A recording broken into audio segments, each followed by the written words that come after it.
ছাত্ৰ ছাত্ৰীসকল আজি মই তোমালোকৰ দ্য হিউমেন চিজনছ নামৰ এই পয়েমটোৰ কুৱেশ্যন আনচাৰবোৰ কৰি দিম গতিকে ভিডিঅ'টো শেষলৈকে চাই যাবা আৰু চেনেলটো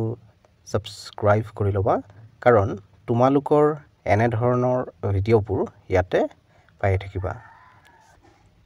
Question number 1 দিয়া আছে যে answer the following questions in complete sentences তলৰ কুৱেশ্যনবোৰৰ আনসাৰবোৰ আমাক মানে সম্পূৰ্ণ বাক্যত দিব দিছে Question A দিয়া আছে how many seasons are there in a year এটা বছৰত কিমানটা সিজন বা কাল বা ঋতু থাকে বুলি কৈছে ইয়াৰ আনসাৰ তোমালোকে লিখিবা যে there are 4 seasons in a year এটা বছৰত চাৰিটা সিজন থাকে অৰ্থাৎ চাৰিটা কাল বা ঋতু থাকে তাৰ পিছত বিটুত খুটিছিল how has the poet described the spring season মানে spring seasonটোক অৰ্থাৎ বসন্ত কালটোক কবিগৰাকীয়ে কেনেদৰে describe কৰিছে বৰ্ণনা কৰিছে ইয়াৰ আনসাৰ তোমালোকে লিখিবা the poet has described the spring season as a lusty season মানে spring seasonটোক কবিগৰাকীয়ে এটা lusty season হিচাপে কি কৰিছে describe কৰিছে বৰ্ণনা কৰিছে তাৰ পিছত সিটুত খুদিছিল how has the poet described কেনেদৰে কবিগৰাকীয়ে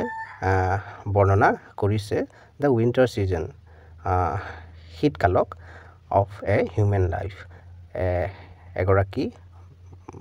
মানুহৰ জীৱনৰ ইয়াৰ আনসাৰ তোমালোকে লিখিবা the poet has described কবিগৰাকীয়ে বৰ্ণনা কৰিছে the winter season শীতকালক of a human life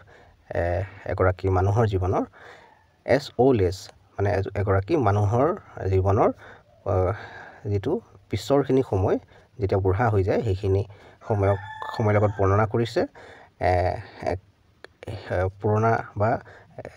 বয়স হৈ যোৱা শেষৰখিনি সময় হিচাপে বৰ্ণনা কৰিছে এ টাইম অফ ডিক্লাইন যেটো সময়ত মানে ডিক্লাইন হৈ আহে ডিক্লাইন মানে ওপৰৰ পৰা তললৈ নামি আহা বা কমি অহা হেতু বুজায় এন্ড মৰ্টালিটি আৰু তেতিয়া মৰাৰ সময় হৈ আহে হেতু কথাক বৰ্ণনা কৰিছে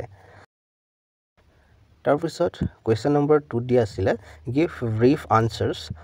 to the following questions তলৰ কুৱেশ্যনবোৰৰ আনসাৰবোৰ আমাক briefly দিব দিছে বহলভাৱে এটুত খুদিছিল what does a man like to do in the summer season of his life এগৰাকী মানুহৰ জীৱনত মানে তেওঁ summer seasonত অৰ্থাৎ গ্ৰীষ্মকালত কি কৰি ভাল পায় হেতু কথা খুদিছে ইয়াৰ আনসাৰ লিখিবা in the summer season মানে গ্ৰীষ্মকালত of his life তেওঁৰ জীৱনত a man likes to recall এগৰাকী মানুহে মনত পেলাবলৈ ভাল পায় his sweet memories তেওঁৰ যি মিঠা বা মধুৰ যিবোৰ স্মৃতি আছে সেইবোৰক মনত কৰি ভাল পায় and youthful thoughts আৰু যি লৰালিকাৰৰ চিন্তা আছিল হেতুক মনত কৰি ভাল পায় এতিয়া তোমালোকে এটো বুজি নাপাবা কাৰণ তোমালোকে ক্লাস 8ত পঢ়ি আছা এই দিনবোৰৰ কথাই তোমালোকে যেতিয়া 40 45 50 এজত পাবাগৈ তেতিয়া এইবোৰ ৰিয়েলাইজ কৰিবা এইবোৰ দিন যে সুইট মেমৰি অৰ্থাৎ মধুৰ যিবোৰ স্মৃতি তেতিয়াহে মনত মানে অনুভৱ কৰিবা তোমালোকে এতিয়া অনুভৱ নকৰিবা তাৰ পিছত হি লাভস টু ৰুমিনেট স্মৰণ মানে গভীৰভাৱে চিন্তা কৰি ভাল পায় এণ্ড বাই জাস্ট ড্ৰিমিং হাই আৰু এনেদৰে বহুত দূৰলৈ চিন্তা কৰি হি ৱান্টস টু বিল্ড এ কোভ নিয়াৰ দ্য হেভেন ওচৰৰ মানে কি খৰগৰ ওচৰত এটা সৰু মানে কি আশ্ৰয় স্থান এটা নিৰ্মাণ কৰিব বিচাৰে তাৰ পিছত বিটুত খুদিছিল what happens to his soul in autumn মানে এগৰাকী মানুহৰ কথা কৈছে এগৰাকী মানুহৰ মানে তেওঁৰ কি হয় সোলটো আত্মাটো in autumn seasonত অৰ্থাৎ শৰৎ কালত what does he do in autumnত তেওঁ কি কৰে হেতু কথা খুদিছে ইয়াৰ আনসাৰ তোমালোকে লিখিবা in the poem the human seasons by John Keats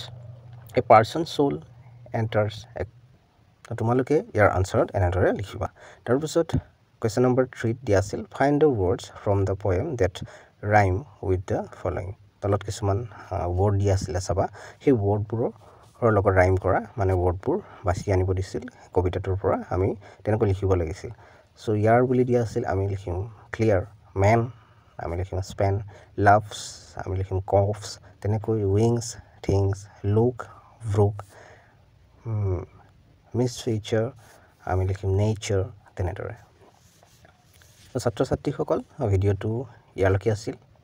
এতিয়ালৈকে যদিহে চেনেলটো সাবস্ক্ৰাইব কৰি লোৱা নাই কৰি লোৱা কাৰণ তোমালোকৰ এনে ধৰণৰ ভিডিঅ'বোৰ ইয়াতে পাই থাকিবা ভিডিঅ'টো ইয়াতে সমাপ্ত কৰিছোঁ ধন্যবাদ